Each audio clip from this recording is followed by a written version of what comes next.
une collection forêt.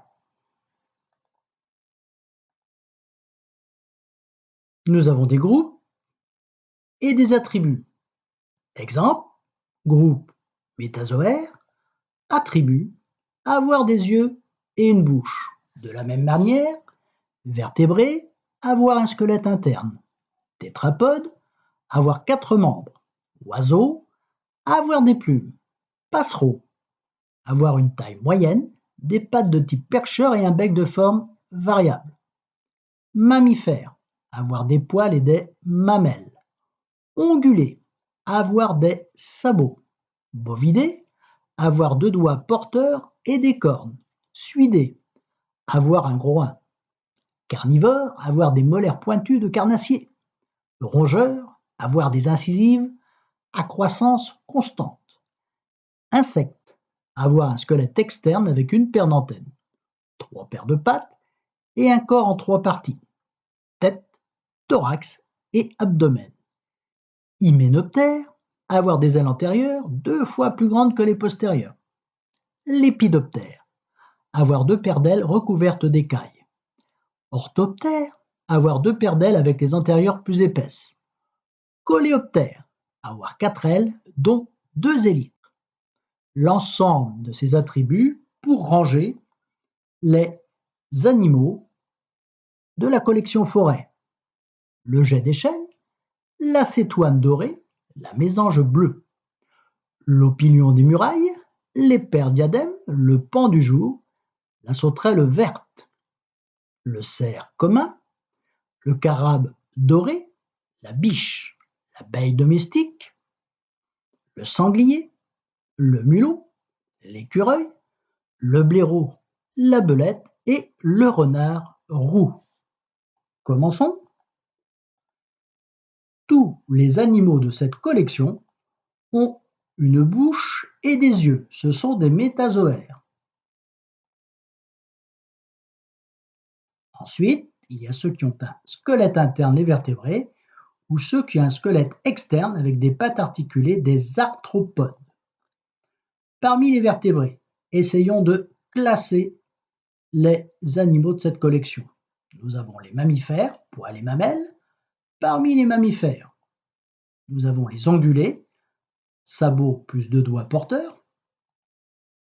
Parmi les ongulés, nous avons ceux qui ont des cornes et ceux qui ont un groin. Ensuite, nous avons un classement suivant le type de dents.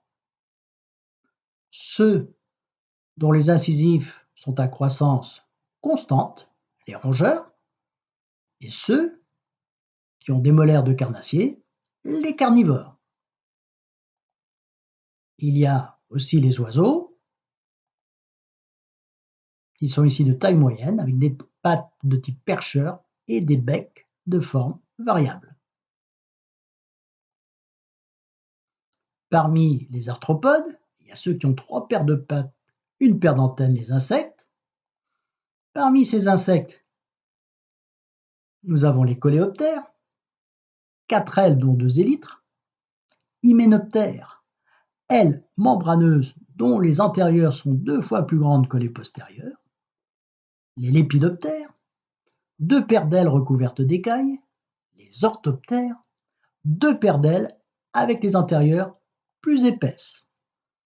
Nous avons aussi comme arthropodes ceux qui ont 4 paires de pattes et des chélicères, les arachnides. Classons et mettons les animaux dans les bonnes boîtes.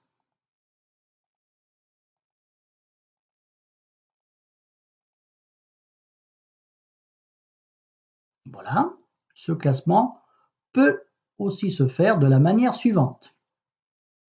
Ceux qui ont un squelette externe avec des pattes articulées et ceux qui ont un squelette interne avec 4 membres. Parmi ceux qui ont un squelette externe et des pattes articulées, il y a ceux qui ont 6 pattes et une paire d'antennes. Ce sont ici les insectes.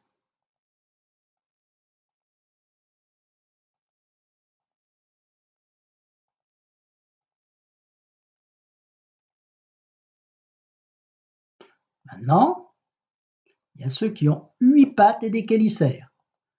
Ce sont ici les arachnides. Maintenant, revenons à ceux qui ont un squelette interne et 4 membres. Il y a ceux qui ont des poils et des mamelles, autrement dit les mammifères. Il y a ceux qui ont des sabots avec 2 doigts porteurs. Ceux qui possèdent en plus des cornes, ce sont les bovidés, tels que le cerf et la biche. Et ceux qui ont des sabots avec 2 doigts porteurs et qui ont un gros 1, les suidés, tels qu'ici le sanglier. Sinon, il y a ceux qui se reconnaissent par leur type de dents, ceux qui ont les incisives à croissance constante, les rongeurs, comme l'écureuil et le mulot, et ceux qui ont des molaires de carnassier, les carnivores, tels que le renard, la belette et le blaireau. Voici l'ensemble des mammifères.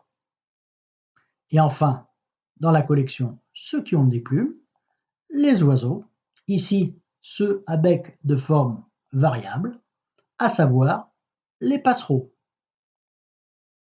tels qu'ici la mésange bleue et le geai des chênes. Voilà la deuxième façon de classer les animaux de la collection forêt.